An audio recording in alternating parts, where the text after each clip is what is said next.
So today we're going to learn 3 exercises or 3 muscle groups that are so important to learn how to engage or to learn how to re-engage after having kids, even if it's 10 years later after you've had kids, because these muscles get stretched out and lengthened and very weak with all the stress of carrying a baby and delivering a baby. So we're going to talk about them real briefly today. And one is a Kegel, and basically a Kegel is stopping and starting the flow of urine. So think about stopping and starting the flow of urine as you're pulling up through your pelvic floor. So that's a Kegel. Another one is your transverse abdominal, and that's the deep abdominal muscles that cross here.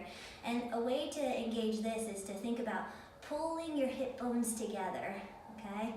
So pulling your hip bones together and sucking in your stomach just a little bit.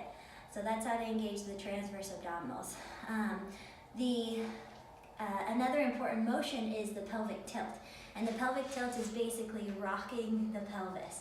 And an easy way to practice this one is laying on your back. So laying on your back and just thinking about pressing your your back to the ground and thinking about lifting your butt up a little. So pressing your back to the ground and lifting your butt up a little. That kind of helps you learn. Another way to think about it is pull your pubic bone to your rib cage. Okay, so the pelvic tilt, and then we're going to learn to do all 3 of them together. So once you establish them on their own, then put them together. So think Kegel, transverse abdominal pull, and then pelvic tilt. Okay, and once you can hold all 3, then you're going to try to add a bridge. So Kegel, transverse abdominal pull, pelvic tilt, and then bridge. And in a bridge, you're also going to squeeze your glutes. Okay, and then come down, roll your back down, and relax.